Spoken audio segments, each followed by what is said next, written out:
Hello and welcome to another absolute scorcher of a day here in beautiful Nova Scotia. Welcome to my channel, The Optimistic Gardener. My name is Steve Farley. Well, yes, July the 31st and another absolutely beautiful day. It's about 28 degrees, mid 80s in old money, and I'm about to harvest my garlic. So I planted it last October, and you know, as you do in the autumn, fall, so that it gets a chance to get a bit of freezing on it over the winter, and then it grows away in the springtime. And I've been letting it grow happily. It's going really well so far. I've had garlic scapes about 5 weeks ago. They were excellent, a byproduct of the actual plant themselves, and there's a video up there on me harvesting and making garlic scape pesto, which was jolly nice. But now it's time to harvest them. So I harvested, I had a look at these about a week or so ago, and these were the two types that I planted, which were Music and Red Russian. And I thought I'd give them another week, but that week has passed and it's time to harvest. So first of all, before I harvest them, what I thought I'd do is I'd show you some of the signs that that show me that I think it's ready to harvest. Because unlike its cousin the onion, that when it's ready, obviously as you can see, the stem just falls over, garlic stays upright. So there are other ways that you need to look at to show you whether it's ready to harvest or not. Let's have a look. Okay, so we've got the bed of garlic here, and these are still standing nice and tall, and you can see where I cut off the scapes, the garlic flowers earlier on last month. And they're also now, even though they're standing up straight, they're starting to brown off on the tips. Now if you look at the actual garlic stem itself, it's made up of these different leaves. And if you think about these leaves when you're looking at the actual garlic clove, underneath the earth there, these leaves are what actually makes up the different sheets around the actual garlic cloves themselves. So this one, even though it's got brown bits here, we've got 1, 2, 3, 4, 5, 6, 7 actual sheaths round the garlic clove, and these lower ones are obviously going brown.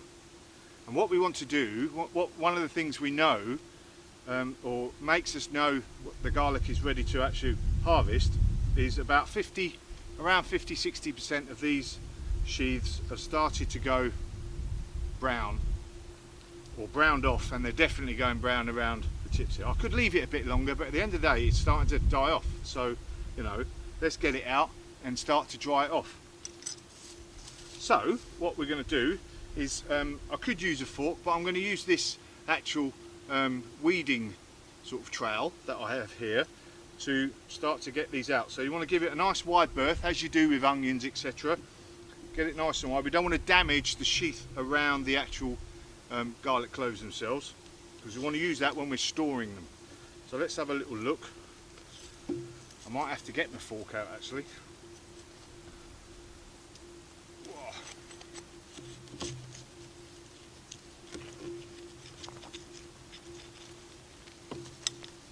Oh, look at that beauty.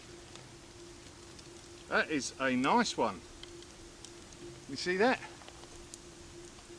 Nice big fat bulb there. So that's the Music. And as you can see, the different layers. These are what are around the actual clove itself. And now after I've harvested all of these, I'm going to lay these out on my temporary drying rack next to the onions over there, as you can see. Lay these out, and then these will dry up around it and protect it as we're storing it over the few months. Beautiful. Chuffed to bits with that one.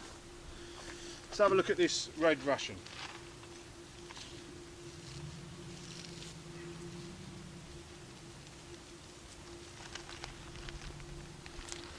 So these Red Russians are smaller ones, but that's still a nice garlic clove. they're supposed to be stronger in flavour. So I'm still pretty pleased with that. Nice and strong, nice and firm. Look at that, good root system under there. So what we're going to do now is I'm going to harvest all of these and then we'll lay them out to dry on the drying rack. Let me get to harvesting all these garlic first. Let's try a few more with my trowel. I think they're very strong in there. I don't want to... Look at that. That's an absolute beauty. Loving that. Oh, you can smell it. Right, let me get on with this and I'll be back in a minute. So, like the onions, it's actually easier with the fork. I thought it was. I thought I'd try it with my actual trowel, but you can get a lot better leverage in there with the fork and start to loosen the earth off. As long as you give it a good wide berth. Right, so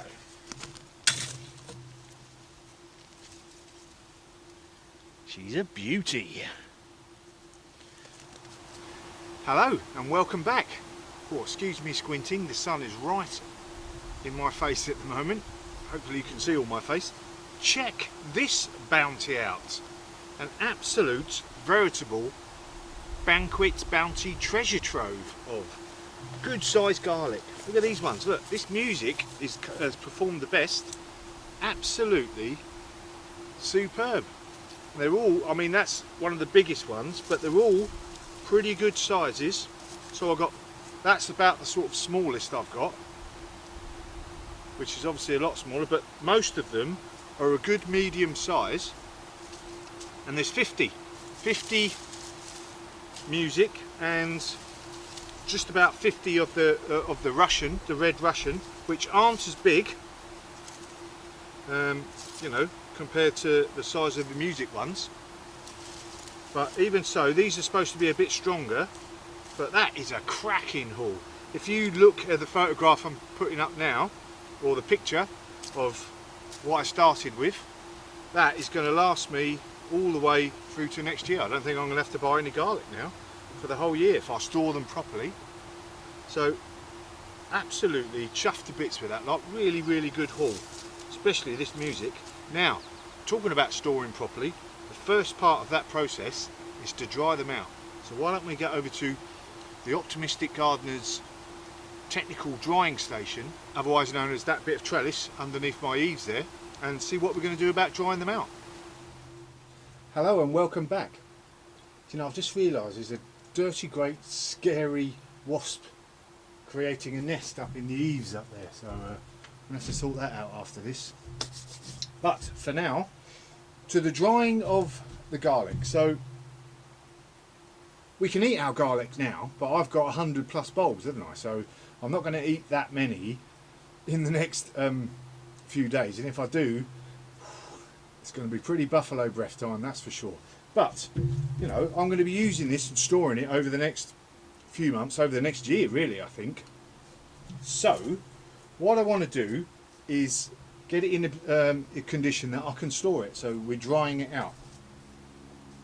So as you can see from this one that I've already had out for a week, it's starting to dry out across the stem, and what we want to do is to dry the papery covering, which is these stem bits that go down around the bulb itself. We want to dry that out so that it locks all the moisture. So we want the moisture inside of the actual garlic cloves to be locked in, but the papery covering on the outside to be nice and dry, so that we can store it for a few months. So we need to lay it out to dry for a couple, 2 or 3 weeks, so that this all dries out. And then what we're obviously going to do, we're going to chop that stem off, leaving an inch or so, and chop the roots off.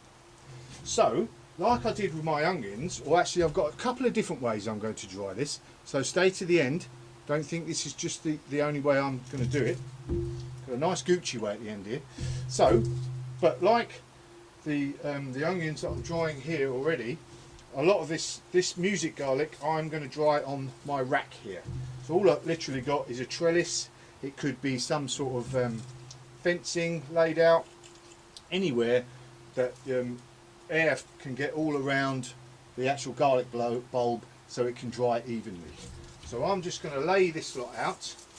Look at that, I'm chuffed to bits with that one. Look at the size of that beauty. Compared to my hand, that is a diamond.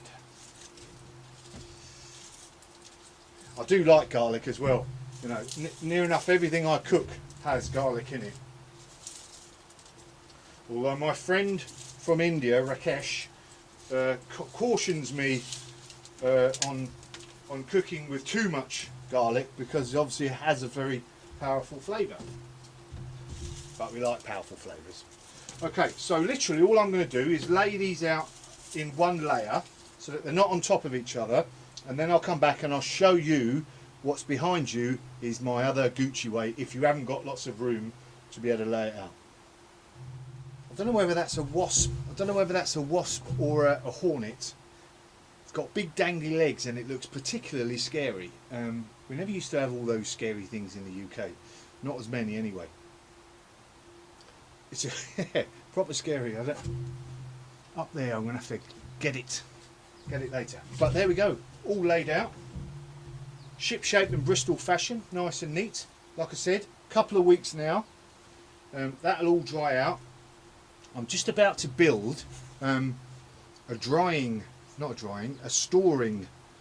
cabinet with drawers, etc., for things like, you know, the garlic and the onions and that. So hopefully by the time this is all dried out, I'll have built it and I can show you how I store the stuff. But to the last bit here, let's have a switch of the camera around and show you my other way of drying the garlic if you haven't got lots of room like on this table. And in fact, actually, it's quite a good way on its own anyway, so I might carry on and just do it this way in the future. But let's have a look. Look at that. What do you reckon? I fashioned it out of a bit of old trellising, but you could quite easily do it just with a bit of wire tied together and some string on top, and then just all I've done is put the garlic in a bunch, tied it with a bit of string, and then just tied it. At some point tying it anyway. Tied it to the trellis. I like that, it's good, isn't it? So that's obviously going to get nice airflow all the way around here. It's going to dry off. All of these bulbs are going to individually dry off, and in 2 to 3 weeks it'll be good for storage. Both ways are good ways, but I like this. You know, don't need a lot of room, that vertical bit. Using that vertical, as we like to do in the optimistic garden. But anyway, the garlic is smelling wonderful and job is definitely a good one.